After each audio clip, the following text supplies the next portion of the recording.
Bueno, muy buenos días. En el día de hoy vamos a,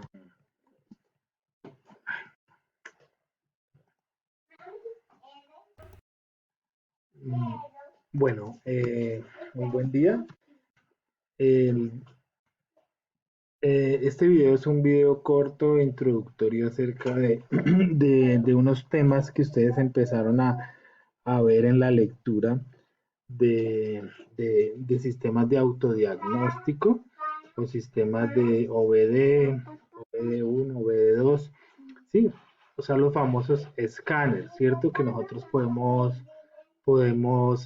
observar muchas características de la electrónica de gestión del motor y de la electrónica en general del automóvil. Entonces, antes de, como para hacerles una introducción a la lectura, quería aclararles ciertos términos que dicen allí, como en el caso de hablan de multiplexado, ¿sí? De, de cableado, de cableado serial, de, sí, de cableado digital. Entonces, es un video corto para aclarar esos términos, ¿listo? Entonces, nosotros veníamos de sesiones anteriores hablando de señales análogas y señales digitales, ¿cierto? De las análogas decíamos que son señales que cambian en el tiempo, las digitales también, que son oscilatorios, las digitales también, pero la diferencia está en la amplitud. La amplitud de las señales analógicas pueden ser cualquier número, mientras que las amplitudes de las señales digitales están definidas normalmente por dos valores, ¿cierto? Entonces puede ser 0 a 5 voltios, puede ser 0 a 10 voltios, ¿sí? O puede ser, digamos, menos 12 y 12 voltios. O sea, se define quién es nivel bajo y quién es nivel alto. Mientras que las señales análogas, por ejemplo, de los sensores de presión, de los sensores de temperatura, pues son señales que varían normalmente entre 0 y 5 voltios, ¿cierto? Pero puede ser 0, puede ser 2, puede ser 3.5, etcétera. Entonces, tenemos que nosotros tenemos una cantidad de sensores conectados a una unidad de control. Y la unidad de control también tiene una cantidad de actuadores conectados de salida. Entonces, estas serían señales de entrada hacia el controlador y estas serían señales de salida hacia los actuadores. Entonces, resulta que normalmente, digamos que los sensores a cada unidad de control, pues se conectan mediante un cable, ¿cierto? Uno o dos cables. ¿Sí? Normalmente puede ser uno y la masa pues está repartida en todo el auto. Entonces, si nosotros nos ponemos a ver todo digamos este cableado que vemos, pues finalmente sería algo así, ¿no? Como una cantidad de cables, un rollo de cables, donde cada sensor, digamos que envía una señal al controlador. Lo mismo pasaría con los actuadores. De la unidad de control va un cable hacia uno o dos cables hacia cada actuador, pues veríamos rollos así.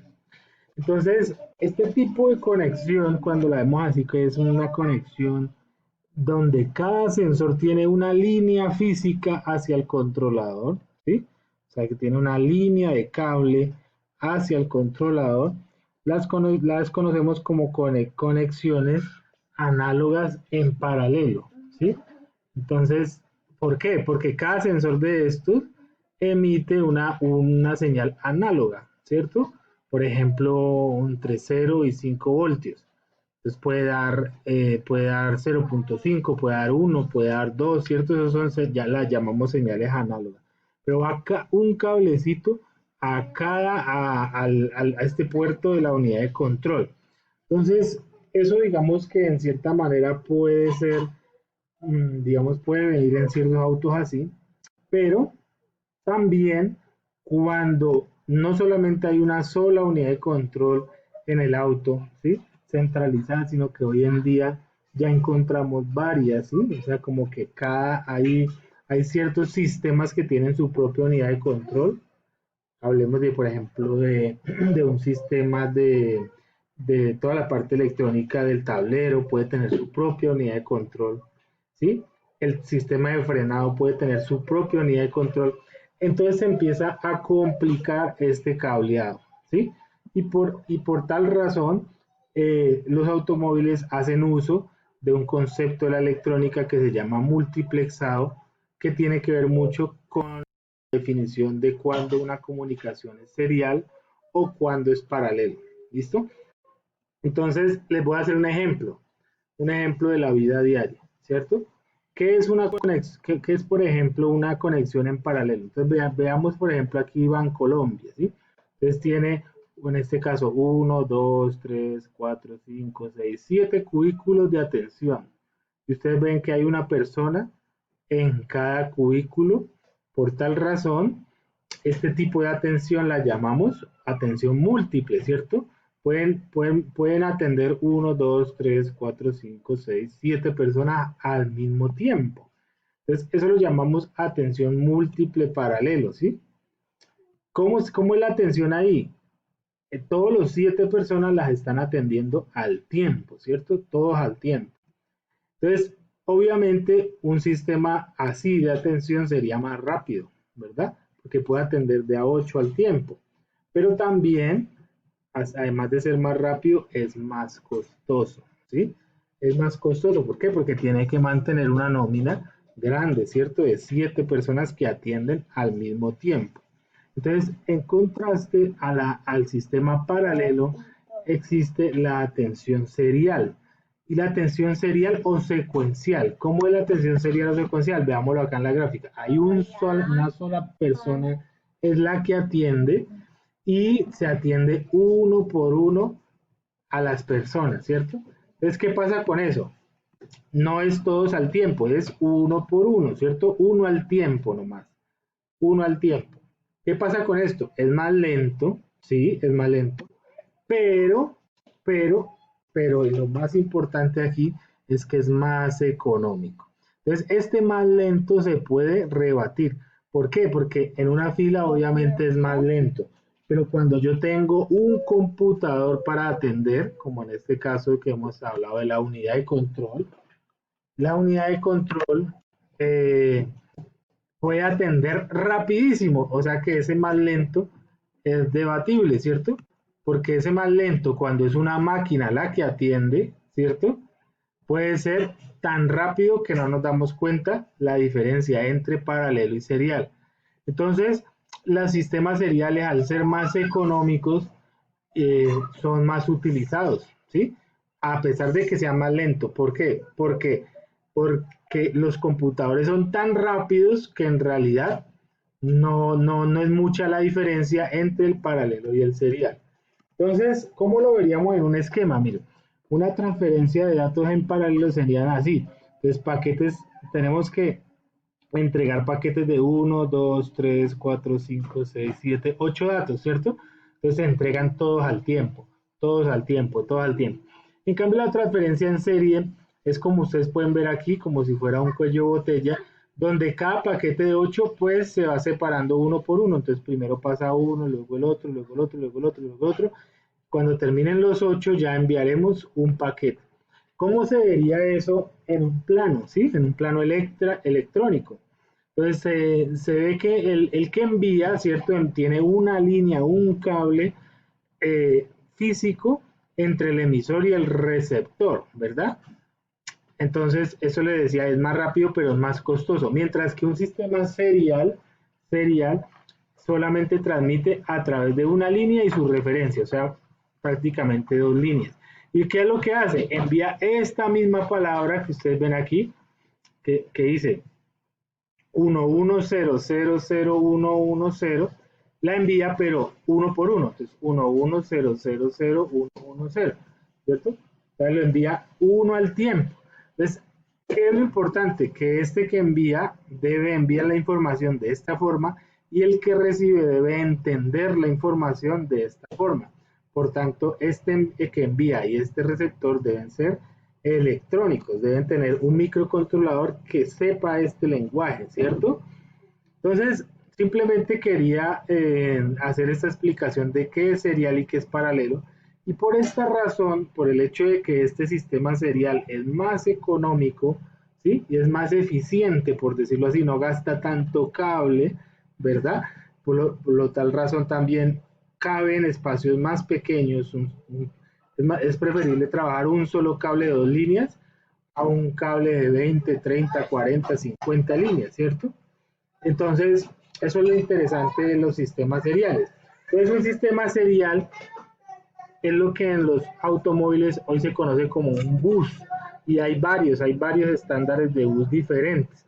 Veamos un ejemplo aquí de este bus. Mire, utiliza solo 3 líneas, o sea que el cable prácticamente el cable que llamamos bus va a ser un cable de 3 líneas, se comunica por 2 líneas y la tercera es la referencia, ¿cierto?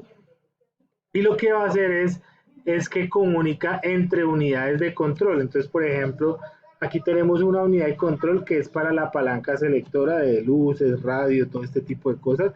Puede tener su propio sistema de control. Puede haber un sistema de control de cambio automático que administra todo el tema de, digamos, de la palanca de cambios de forma automática, ¿cierto? Hay una unidad de control para la dirección asistida, independiente, ¿cierto? Hay una unidad de control para el frenado, hay una unidad, un sensor, bueno, hay sensores, ¿cierto? Que dependiendo de la complejidad del sensor, podría, digamos, justificarse para que entre al bus, ¿sí? Por ejemplo, el sensor de ángulo de giro de la dirección. Y finalmente, todos estos pueden ser leídos a través de una interfaz de diagnóstico para bus de datos. O sea que cuando hablamos de bus de datos, es que todas las unidades de control y algunos sensores, no todos, porque por ejemplo, la unidad de palanca selectora puede tener muchos sensores, pero ya son sensores que se comunican solo con ella. Pero a través de la unidad de control puedo coger esos datos y jalarlos hacia el bus de datos o hacia la interfaz de diagnóstico para bus de datos. Entonces, este es un sistema, digamos, de bus, ¿cierto? Algunos automóviles tienen su propio sistema de bus, otros usan uno muy popular que se llama el CAN bus, otros usan otros sistemas estándares, como por ejemplo el caso del estándar EOBD, ¿cierto?